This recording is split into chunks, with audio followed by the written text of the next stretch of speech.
So yung video natin ngayon is about kay Popo Live. Para ito sa mga baguhan at mga gustong magsimula pa lang kay Popo Live. So ito yung dapat nyong malaman about kay Popo Live bago kayo mag-download. So kung hindi pa kayo ready mag-start dito kay Popo Live, ay wag muna kayong mag-download kasi po meron ditong newbie task at masasayang po yun kung hindi nyo pa alam yung gagawin nyo tapos nag-download agad kayo ng application. So itong video na to, kung may invite kayo, is pwede nyo ring ipasa sa kanila para malaman nila yung tungkol kay Popo Live. So ano nga ba yung Popo Live? So isa po siyang live streaming application na kung saan ay pwede tayong kumita ng dollars. So $10 po yung minimum para makapag-cash out tayo dito. So paano naman kumita dito kay Popo?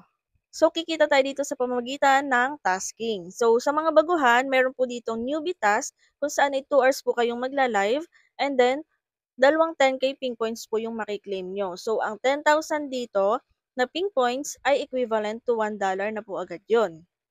Kaya kapag ginawa niyo po agad yung tasking niyo in your first day sa Popo, ay may $2 po agad kayo. And then kapag iningatan niyo po yung inyong pagla-live, pagta-tasking, pwede pong tumagal yung inyong newbie task up to 7 days. Ingatan niyo po na magkaroon kayo ng violation para hindi po kayo makansela ng newbie task. So kapag na-cancel na po yung newbie task nyo, ay magiging ordinary host na po kayo which is 1,000 ping points in 1 hour na lang po yung makiklaim nyo sa inyong solo live. So sa newbie, meron din pong 2 hours tayong uupo sa crown seat, dalawang 800 ping points po yung makiklaim natin. So yan po yung dalawang task para sa mga newbie, ang mag-solo live ng 2 hours at umupo sa crown seat ng 2 hours. So malalaman nyo po yan kapag regular host na kayo, makikita nyo na 1K ping points na lang yung makiklaim nyo in 1 hour. And then, 1 hour na lang din po kayong uupo sa crown seat, isang 800 ping points na lang din po yung inyong makiklaim. Kaya habang newbie ka pa, ay huwag niyo pong sayangin yung araw at mag-task lang po kayo ng mag-task.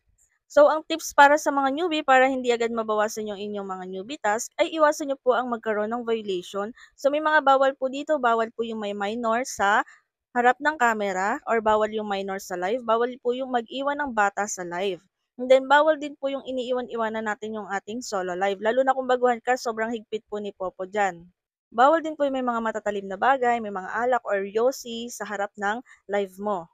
So, bawal din yung nakahiga at bawal din pong naka-rotate yung cellphone nyo kapag nagtatasking kayo. Bawal po yung sobrang liwanag at bawal din yung sobrang dilim. So, dapat katamtaman lang po. Yung nakikita lang yung ating mukha sa solo live.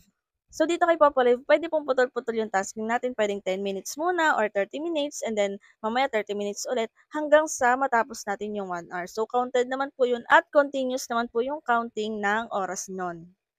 So, upon registration po is kailangan matapos nyo agad yung newbie task ngayong araw na to. Kaya mga B, paalala ko sa inyo na kung hindi pa kayo ready mag-start ngayon is wag muna kayong mag-download. And then kung magda-download po kayo, mas maganda kung umaga para mahaba pa yung oras na gagawin nyo sa maghapon para matapos nyo po talaga yung task nyo. Kasi sayang po talaga yung mga newbie task kapag hindi yun natatapos. So, dito kay Papa Live, may agency ka o wala, pwede kang mag-task at pwede ka ring maka-withdraw. So, depende po yun sa inyo kung gusto nyo mag-join sa isang agency. Ang kagandahan kasi mga B, kapag may agency, is hindi ka po palaboy-laboy, hindi ka maghahanap kung saan may pwedeng upuan para mag-CS kasi kung may agent ka, is may gagabay sa'yo at may magpapaupo na panel or mag-o-open ng panel para makaupo yung mga host. At isa pa is may mga ka-member ka, kapag kailangan mo makipag-trade is hindi ka na maghahanap kung saan-saan. Karamihan pa naman dito is marami ng scammer, kaya kung may agency ka, may mga ka-member ka, hindi ka mai-scam, 'di ba? Kapag nakipag-trade ka kasi doon ka na lang sa mismong agent mo or sa ka-member mo makikipag-trade. And then sa mga naghahanap po diyan ng bilihan ng coins or diamonds na pwede sa mga gamers and live streamers, ay inare-recommend ko sa inyo si CocoDP. Si CocoDP pa isang top-up website na kung saan ay pwede kang bumili ng coins or diamonds dito. 24/7 open po siya. Yes po, kahit madaling araw ay pwede kang bumili dito in case na sarado na or close na yung mga coin seller na binibilihan natin. Dito kay CocoDP pwede tayong bumili anytime, anywhere. For as low as 5K coins, pwede po kayong bumili dito. 32 pesos lang yun mga B. So sa mga gusto pong bumili, ay click nyo na yung link na nasa pinned comment para magkaroon kayo ng access kay CocoDP.